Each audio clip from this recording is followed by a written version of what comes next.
Bom dia a todos e a todas. Sejam muito bem-vindos ao nosso painel sobre inclusão digital e as respostas à pandemia da Covid-19, novas evidências para políticas. Eu inicio este painel agradecendo à USP e também à Planetary Health Alliance pela organização desta conferência global com um tema tão importante nos dias atuais. E a nossa alegria é ainda maior porque, pela primeira vez, essa conferência é hospedada em um país do sul global, né? E o tema do nosso painel de hoje é sobre o papel das tecnologias digitais como ferramentas cruciais para lidar com as medidas que foram adotadas de distanciamento social e, claro, para mitigar os efeitos da pandemia da Covid-19. E o que nós normalmente observamos, sobretudo no Brasil, um país tão grande, continental, é que as profundas desigualdades socioeconômicas e também desigualdades regionais que temos não só no Brasil, mas em muitos países do sul global, né, na América Latina, temos grandes países com grande população, como Argentina, México, Colômbia, né, que também tem muitas desigualdades. Essas desigualdades, elas são, em geral, também reproduzidas no ambiente digital, né, no ambiente online.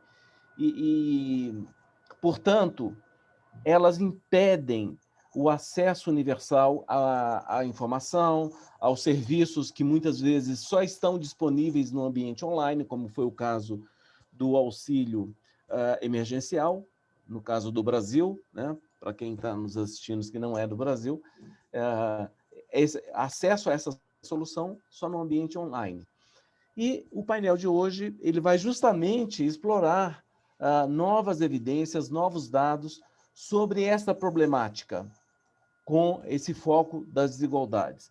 E, por um lado, o que nós vamos ouvir hoje nesse painel é ver alguns dados sobre o Brasil, né, que são relevantes, produzidos por uma pesquisa muito inovadora conduzida pelo CETIC-BR, do NIC.br, que foi o projeto denominado Painel TIC Covid, que traz muitas informações relevantes. Por outro lado, nós vamos também ver o caso do fechamento das escolas, né? Não só no Brasil, mas no mundo, em todo o mundo, e a relação entre o ensino remoto, né, em decorrência do fechamento das escolas, e as políticas públicas. E isso também tem muito a ver com as questões das desigualdades no acesso à educação, no acesso às tecnologias. Então, este é um pouco o resumo do que nós teremos aqui hoje. E sem mais delongas, eu gostaria de apresentar os nossos dois convidados para esse debate. O Fábio Ceni, que é coordenador de projetos de pesquisas nacionais sobre tecnologia de informação e comunicação, do CETIC-BR, ligado ao NIC-BR, Núcleo de Informação e Coordenação do ponto BR. O Fábio também é pesquisador e doutorando em Ciências Políticas na Universidade de São Paulo. E um grande prazer de, novamente, estar com a professora Lorena Barberia, e a professora também é pesquisadora do Departamento de Ciências Políticas da Universidade de São Paulo, e é também coordenadora científica de um projeto super importante, que é a Rede de Pesquisa Solidária, né? Este projeto de pesquisa, ele busca melhorar o padrão, busca calibrar o foco e melhorar a qualidade das políticas governamentais que buscam dar uma resposta à crise da Covid-19. Então, com isto, eu gostaria de convidar inicialmente o Fábio Ceni. Fábio, você terá 15 minutos e eu gostaria que você falasse um pouco sobre este projeto tão inovador de produção de estatísticas sobre as TICs neste período da pandemia. Como foi que vocês buscaram soluções para coletar dados e produzir estatísticas representativas da população brasileira? Você tem a palavra por 15 minutos. Obrigado, Alexandre. Bom dia a todas e todos. É um prazer aqui compartilhar os resultados nesse evento. Eu vou só compartilhar minha tela, só um instante.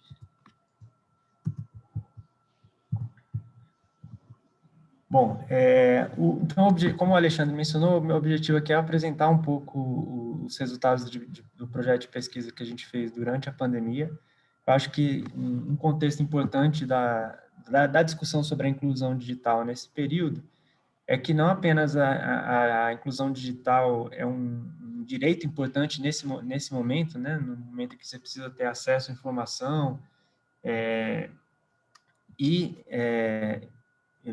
para o enfrentamento da pandemia, né, acesso à informação e a outros serviços, mas também a gente passou a ter diversas atividades que eram feitas presencialmente por conta das medidas de restrição, de isolamento social, passaram a ser feitas digitalmente. Então, isso também impactou diretamente o acesso a diversos outros direitos, inclusive o acesso ao direito à saúde e educação. Então, a gente vai falar um pouco mais disso. Para quem não conhece o CETIC-BR, o CETIC completou 15 anos no ano passado, sempre produzindo estatísticas sobre a internet, a adoção e o uso da internet no Brasil. O CETIC está ligado ao NIC.br, criado em 2005, e também a estrutura multissetorial de governança da internet que está representada pelo CGI-BR.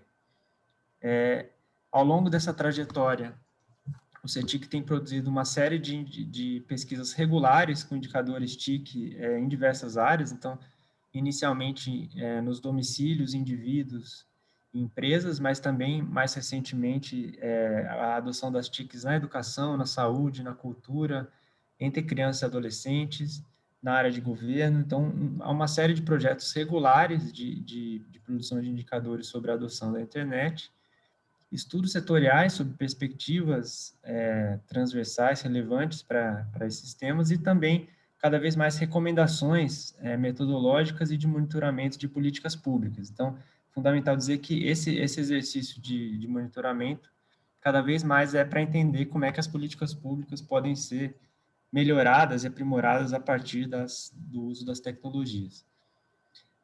Aqui só para dizer que, né, ao longo desses 15 anos, a gente já tem discutido como a exclusão digital, a falta, ou as desigualdades quanto ao acesso e uso das TICs já vem de antes da pandemia. Então, aqui para dizer que antes da pandemia a gente já tinha um contexto de exclusão que foi se agravar e se aprofundar durante o período da pandemia. Então, a gente ainda tinha metade apenas dos domicílios nas áreas rurais conectados à internet, e a presença de computadores, que são equipamentos fundamentais, por exemplo, na adoção do teletrabalho, no ensino remoto, é bastante desigual entre as classes sociais, e a gente via já uma tendência importante nos domicílios de ter a presença apenas da internet, em geral utilizada a partir de um dispositivo móvel, como o telefone celular, mas não computadores. Então, como é que seria possível a adaptação, né, desses domicílios para um contexto de pandemia?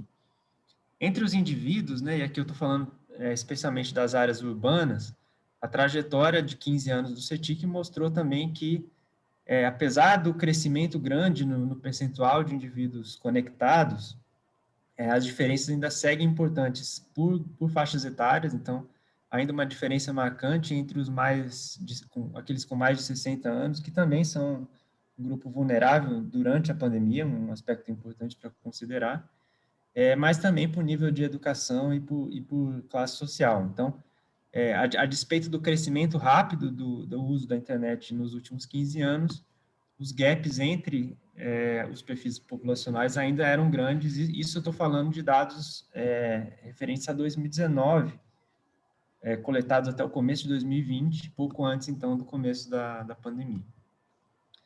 Bom, com a pandemia, obviamente, a gente também teve uma restrição no processo de produção de dados. Então, a pesquisa TIC domicílios ela é feita presencialmente nos domicílios, e justamente porque a gente precisa entender quais os domicílios que estão ou não conectados. Então, a gente precisa ir aos domicílios, inclusive em áreas rurais, em áreas remotas do país. Então, com a pandemia, ficou inviável fazer esse projeto presencialmente. Então, o CETIC preparou um plano de contingência para enfrentar esse período, realocou parte de suas pesquisas para abordagens, por exemplo, web ou telefônica, e no caso dos indivíduos, desenvolveu o painel TIC Covid-19, que foi um exercício de entrevistar usuários de internet. Então, é um painel que não fala com os não usuários, mas ele entrevista o que os usuários estão vivenciando durante o período da pandemia. Os dados foram coletados entre junho e setembro, em 3 edições, e cada edição trouxe temas específicos, temas gerais e temas específicos ligados à inclusão digital. Então, temas como cultura, comércio eletrônico, serviços públicos online, telesaúde, privacidade, e também ensino remoto e teletrabalho. Então, esses foram temas, e queria também dizer que na última, no começo dessa semana, né, na segunda-feira, foi lançado o livro do painel TIC Covid, que consolida as 3 edições e apresenta os resultados de forma consolidada.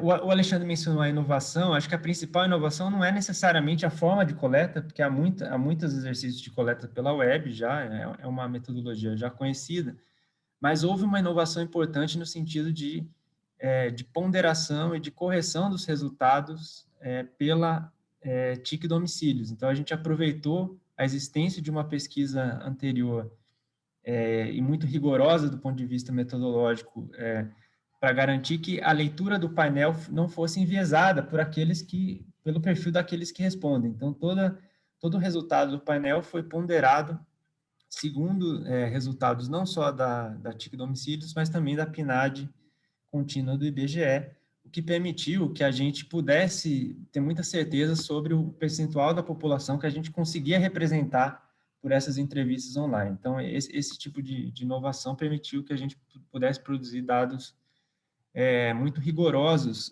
quanto à qualidade nesse período.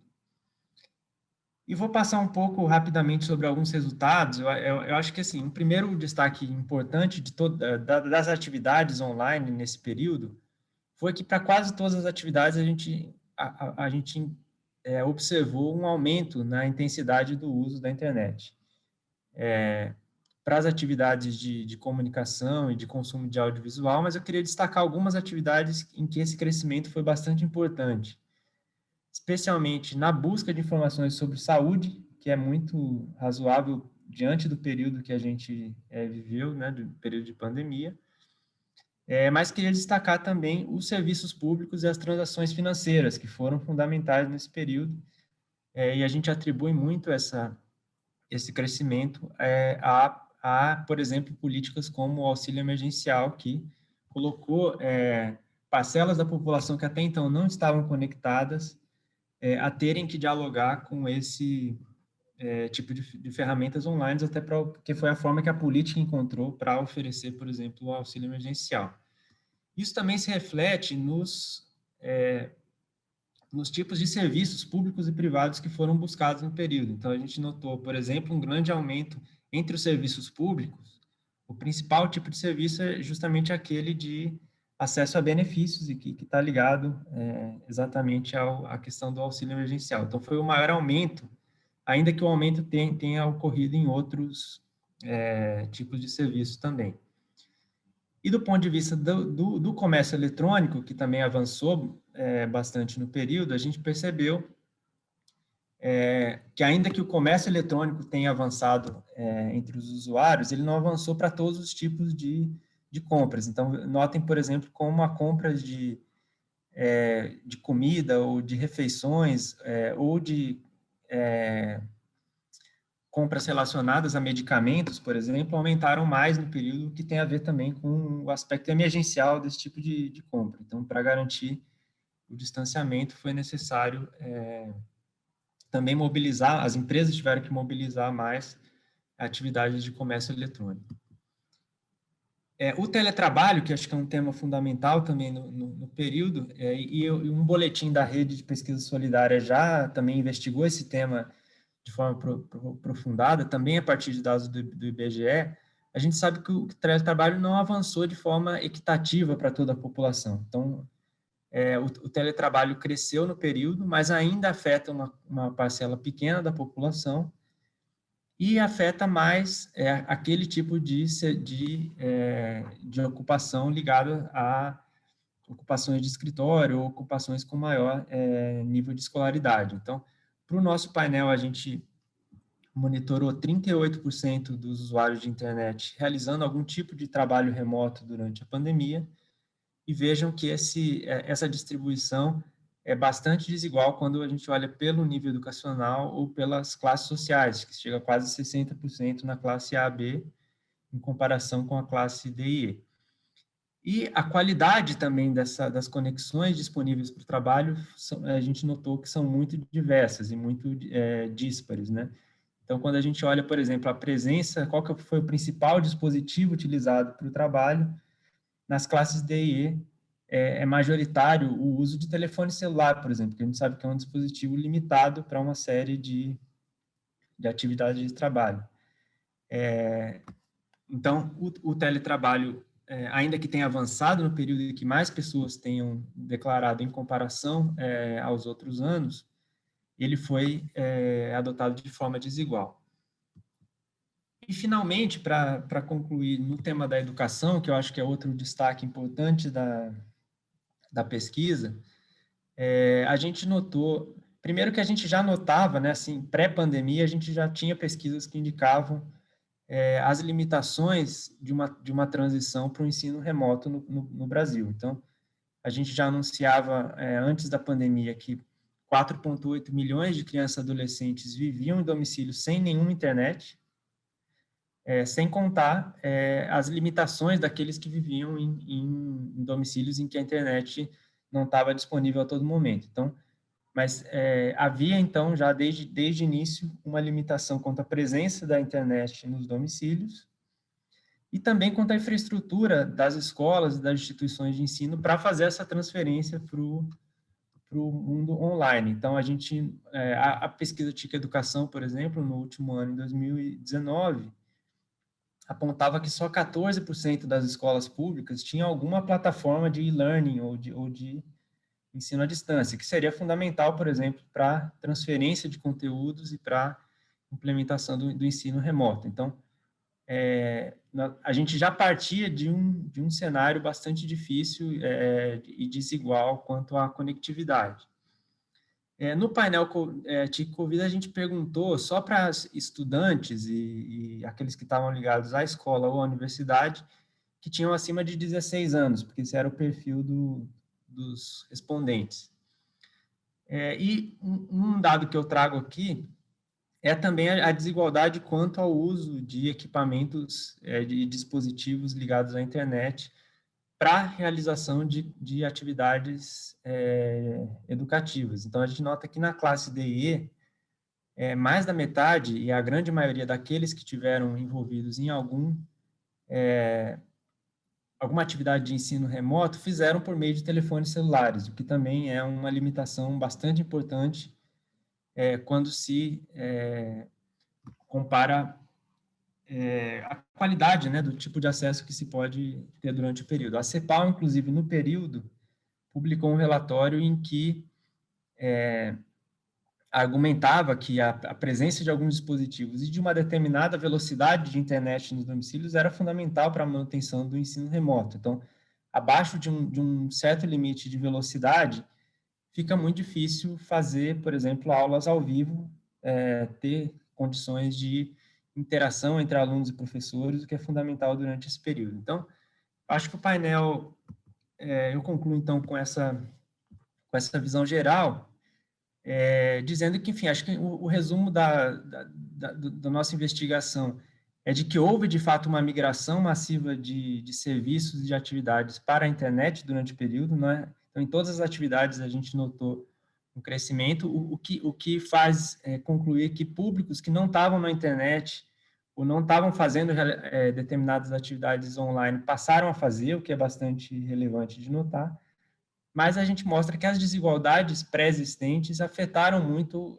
a possibilidade dessa utilização dos recursos. Então, a gente pode ter também um efeito importante de ampliação de desigualdades, tanto do ponto de vista do mundo do trabalho, mas também para crianças, adolescentes e jovens que estavam estudando no período. Então, acho que é um gancho aí para a gente continuar a conversa no tema da educação, e eu fico à disposição depois para a gente retomar. Então, obrigado pela atenção. Muito obrigado, Fábio. Parabéns pelo projeto.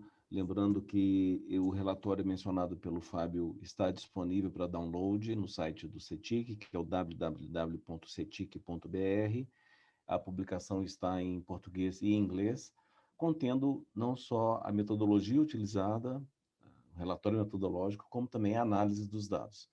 Com isso, eu gostaria de passar a palavra para a professora Lorena, e a Rede Solidária de Pesquisa vem desenvolvendo, durante todo esse período, já há mais de um ano, com publicações periódicas muito interessantes, e eu gostaria de perguntar para a professora Lorena, porque a adoção dessas estratégias de educação remota, professora, ela vem enfrentando um cenário de falta de acesso às tecnologias digitais, como já foi mencionado nos dados da pesquisa TIC-COVID, as discrepâncias sociais, econômicas e regionais e de nível de escolaridade, né?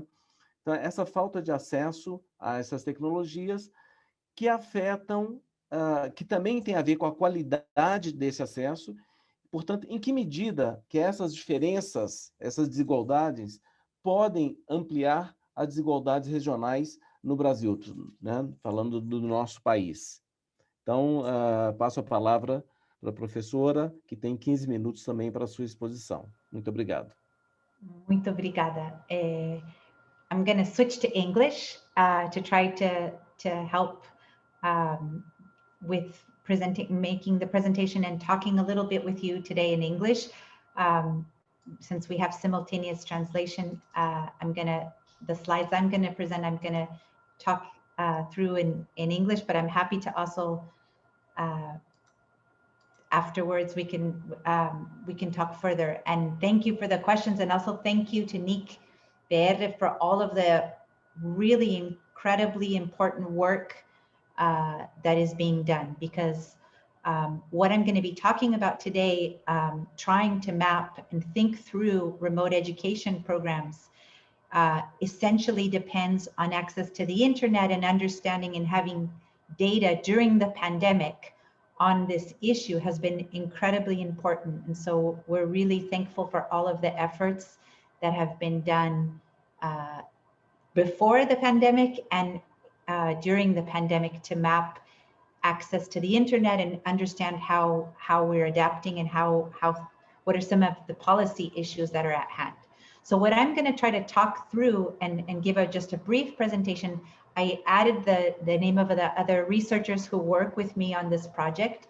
I'm going to talk about school closures, reopenings, and remote education programs in Brazil, primarily focused on trying to underscore and discuss some of the implications and policy issues that we've learned from the last year. And currently we're undertaking and reviewing and updating this data, so we'll be producing a study for the first semester of 2021.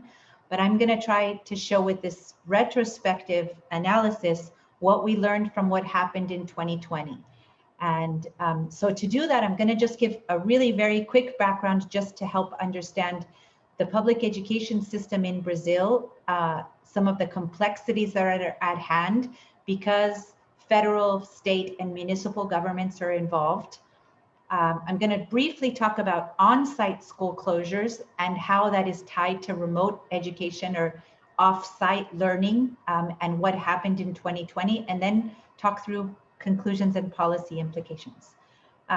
So first, to help contextualize, if we think about the Brazilian public education system, one of the things that we want to always underscore and help to help ground the discussions is that when we look at education and we look at how private and public schooling is taking place in Brazil, it really depends on the level at which we're talking about.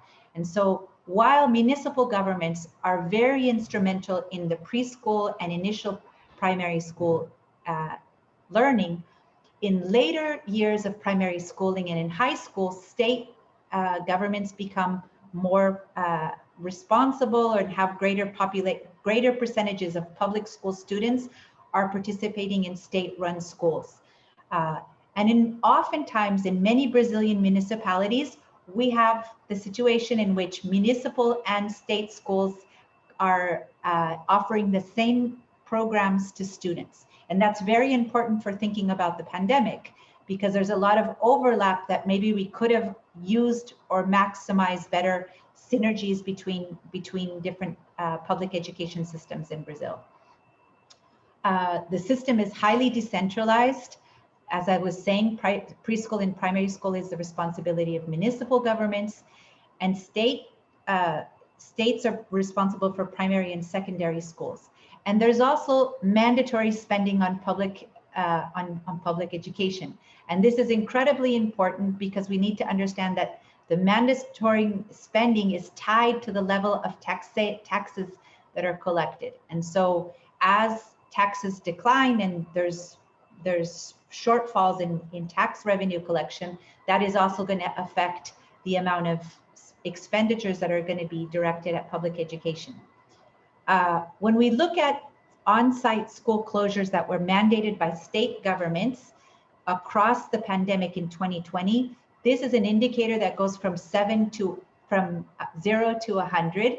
And the darker colors is when there's a stronger level of intensity in the school shutdown mandate. And what does that mean? It means that as the color gets stronger across all levels of education and across public and private schools in those particular states, schools were closed for on-site education. And what we can observe is there's a very strong pattern in the first semester, which starts to change and becomes much more heterogeneous in the second semester. And so gradually in the second semester of 2020, there's a return to on-site schooling in some specific states and contexts. And that's important because we also need to understand that just because schools were reopened, not necessarily all of the population fully returned to those schools. In many instances, schools that have been reopened for on-site learning still have hybrid programs where a considerable proportion of the students are at home and rotate into schools. So using pods or doing other types of rotations, so that remote learning is still really important, even as on-site schooling is opening in Brazil. And that already started in 2020.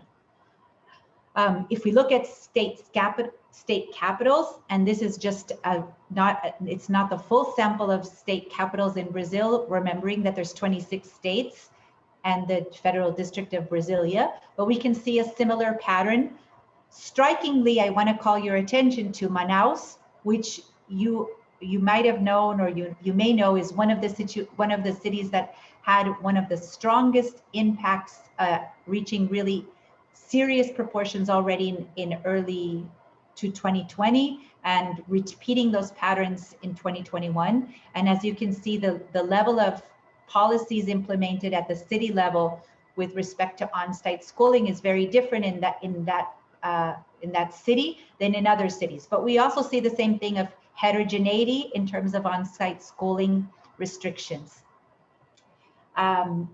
So one of the things that we want to call attention to is there's some states where there was full closure of on-site schooling, states like Roraima and Paraná. There was reopenings that did occur in some states like Acre, Amazonas, Mato Grosso do Sul, and some school reopenings that occurred in Ceará, Goiás, Espírito Santo, Rio Grande do Sul, Sergipe, and Tocantins. But like I was trying to underscore, in all of these contexts, remote education continued to be important. And so for that reason, one of the things that I want to call attention to is that in 2021, when the pandemic begins to worsen again, we see a retrenchment, and on-site schooling again becomes closed in many states. And we again return to fully relying on remote education programs to deliver education. So for that reason, we've developed an index that we call the Remote Education Policy Index that tries to map on a daily level what is the level of remote education program that was offered in Brazil, looking at state level governments and state capitals, and what programs were offered. And we've started to look at, and we've mapped what was the means of broadcast, what type of access was given in terms of allowing and giving access to students. And this includes internet subsidies or actually providing gadgets. So providing tablets or other means for students to access remote education programs. And as Fabio was explaining, it's a really important policy that really needs to be analyzed in Brazil. Supervision. So who is interacting in the educational program? How is supervision taking place? Is it a more direct teacher or school interaction, or is there a education department who's overseeing the program? And also the coverage. So is remote education taking place at all levels, kindergarten, elementary, and high school? And in our team, we've collected this data and we've mapped looking at official government programs and official government websites. So we don't rely on news reports, and we don't rely on politicians stating promises of what programs are going to be delivered, but we actually tried in each case to very carefully, systematically see what was specifically being offered that could be verified using state websites and municipal government websites. And this just shows an overview very quickly to show that there's a lot of heterogeneity across time in terms of what programs were delivered. And if we look at the internet was a dominant source of delivering remote education programs, but state governments also invested in TVs and radios. And in terms of access, what we see is that there wasn't as great of an effort in developing and providing access to the internet or subsidizing internet access. So most governments delivered education programs over the internet, but provided mostly printed materials for students to access. And little amounts of resources, it's very limited amounts of resources were directed at increasing internet access. And I'm not going to go into the other issues as much, but I just wanted to highlight that because I think that's very important for thinking about 2021 and thinking about some of the reasons for concern is we primarily relied on the internet and digital education, and we did not implement, or we don't see evidence of significant increasing access to these resources for students to continue to participate in education. The same thing happens with respect to municipal governments at the capital, in state capitals. We see a similar program intervention, and this is a similar finding that we're also seeing in 2021 so far. But we are seeing some state governments and some municipal governments who in early 2021, thankfully, have started to make some inroads on this issue. And so one of the things that I also want to call attention, and I think it's important to understand, is at the same time that there was a remote education response, there was a significant delay in that response being executed and implemented. So on average, state governments took 36 days to implement remote education programs. So there was a delay. Schools were closed for on-site learning, and only a month, more than a month later, students started programs. But shockingly, there is some states in Brazil where over 100 days took place, there was over 100 days of interruption in schooling, and that has dramatic implications for students in those cities and in those states that are affected. The same thing happens with respect to state capitals. This is all of the state capitals here that I'm showing in Brazil.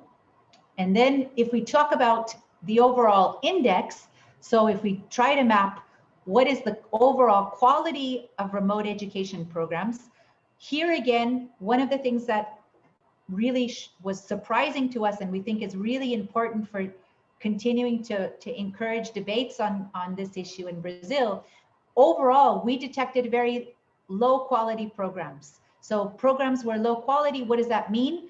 The average score from 0 to 10, 10 being the highest grade, the average score is 2.2 of state programs over the entire period of 2020 from March to October. There are some states that provided or scored more highly. And just to wrap up my final comments, similar patterns are observed at the capital level, but again, very low, even considerably lower scores. So the mean score is lower in the case of state capitals.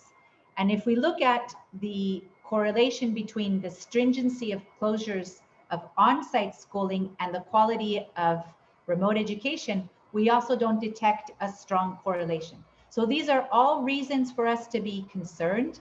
I look forward, and I'm happy to take questions, but I think it's really important for providing a context of, even in this era which we live in which the internet is so much a part of so many aspects, as Fabio was speaking, with respect to actually public education and how do we translate digital technology into guaranteeing education during the pandemic, there's a lot of really important discussions that we need to have for developing countries and in developed countries. So thank you very much. Muito obrigado, professora Lorena. Super importante essa pesquisa e esses dados que explicitam de uma forma tão clara os problemas enfrentados, no caso, pelo Brasil, né? Nós temos uma pergunta dirigida à professora Lorena, do Fábio Estorino. Ele pergunta, vou ler em inglês, professora. Did your research notice any institutional change in states or cities in terms of developing long-term strategies for remote learning or digital inclusion? Were there any policies already in place that gave a state or city head start in the pandemic with the activities moved off-site?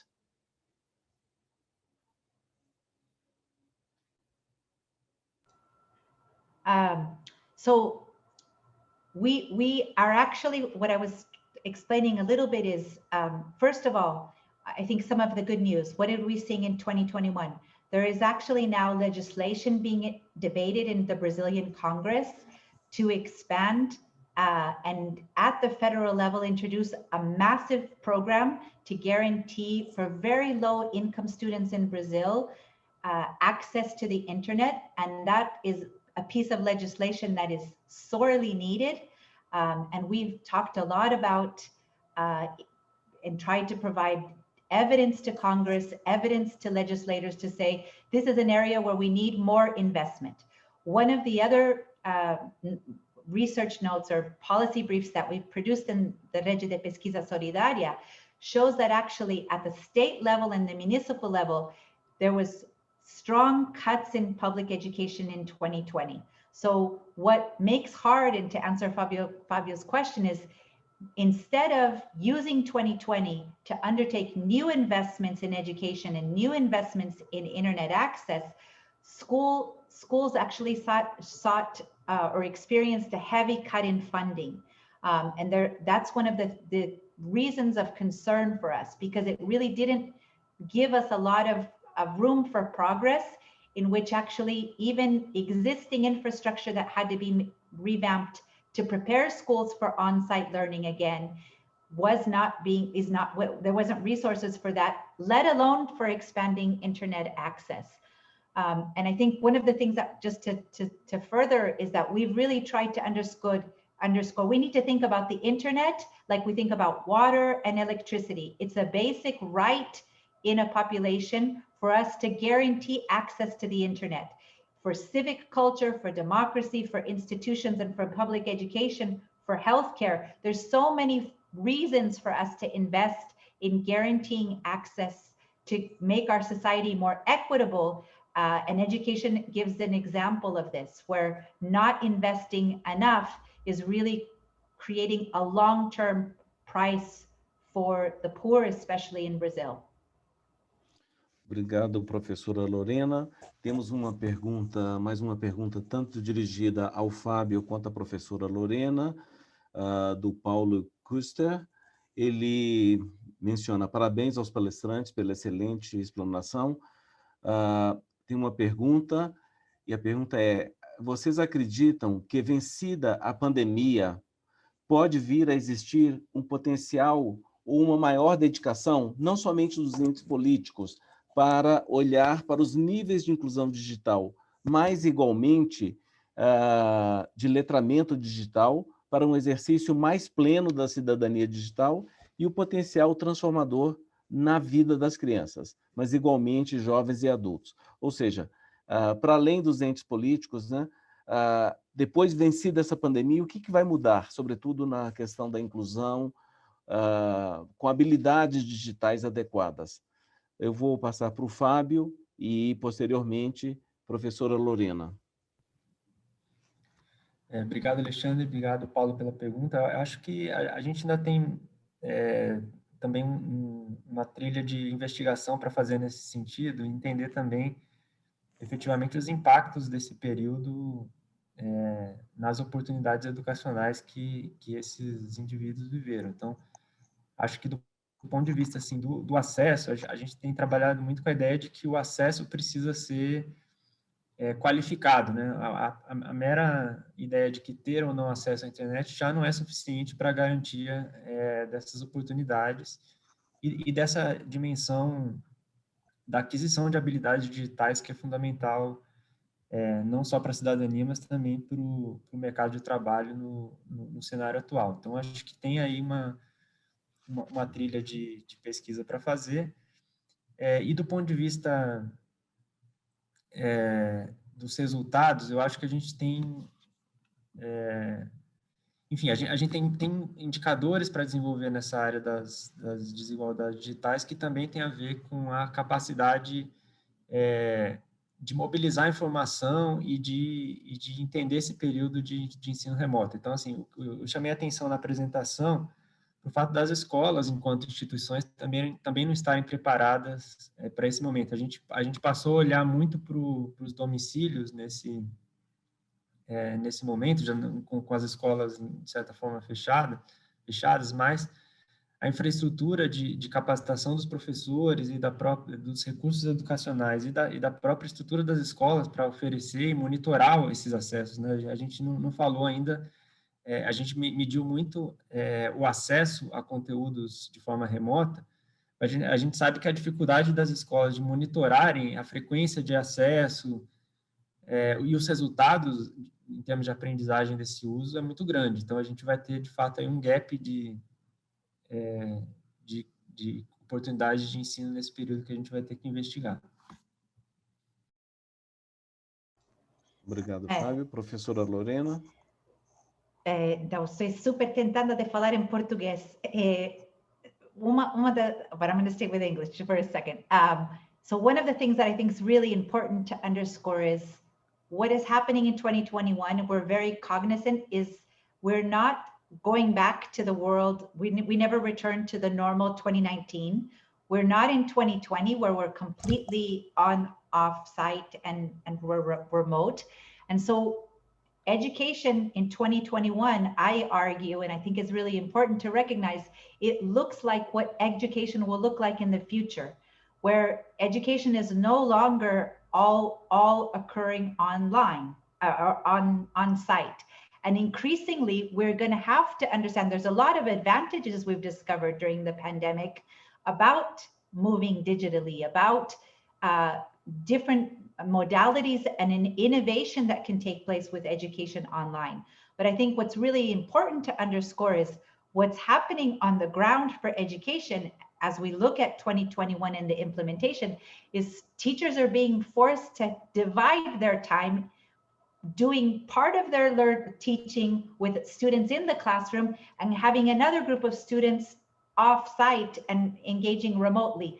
And no one ever thought that education like that would make sense. So usually we think about, when we're thinking about online education, we're thinking about a platform where everyone is on the same technological platform and everyone is participating together in that platform. And what is really troubling or hard about 2021 is that we're expecting teachers to do both and to do both well. And I'm not sure if that's easy to do or if it's fair for us to be imposing that model, if we need to be thinking more creatively about saying, Why not think about, like I was explaining, there's municipal and state schools that overlap and teach the same years. Why not develop common programs that could be offered for students regardless of what school they're participating online? And maybe we can increase those modalities and have smaller classrooms that are on site, that are maybe allow those teachers to solely focus on those students on the few days that they're going to be on site. Because remembering that those students, the idea of a lot of these programs is we have rotations. So the few days I'm there, have the chance to interact with my professor. And I think that those are some of the hard questions we need to be asking right now. Muito obrigado, professora. Obrigado, Fábio. O nosso tempo esgotou. Eu teria várias perguntas, mas eu acho, professora, que esses aspectos que foram trazidos sobre a importância de termos políticas públicas que não só reduzem as desigualdades, obviamente, né, ou eliminem mesmo, mas do ponto de vista da educação, esse fechamento das escolas, eu acho que também mostrou que as políticas de educação precisam buscar agora, de uma forma mais holística e mais ampla, que a conectividade não significa conectividade apenas da escola. Temos que ir para além dos muros das escolas para chegar na casa dessas pessoas ou desses alunos, né? O Brasil ainda tem 4,8 milhões de crianças na idade escolar que vivem em casas sem conexão à internet ou com uma conexão num celular muito limitado. Ou seja, as políticas educacionais precisam também ampliar esse olhar para o que é uma conectividade com significado, e isso precisa do que foi discutido agora por último, da questão das habilidades digitais, novas competências, para que a gente, de fato, possa integrar melhor as TICs à educação, o uso pelos professores, pelos alunos, de forma que essa problemática ela é complexa, mas nós precisamos cada vez mais explicitar essas desigualdades por meio de evidências, por meio de dados, né? Eu acho que as duas apresentações da professora Lorena e do Fábio Seni mostram a importância da produção de dados e de evidências para que tenhamos cada vez mais políticas efetivas baseadas em evidências. Com isto, eu gostaria de agradecer muito a generosidade de vocês dois em participarem desse debate. Gostaria de ter mais tempo, mas numa próxima oportunidade. E também deixo aqui um convite para todos. A partir das 11 horas temos os eventos que ocorrem na sala principal da conferência Planetary Health Annual Meeting. Muito obrigado, tenham todos um excelente dia. Obrigado. Obrigada. Obrigado, tchau.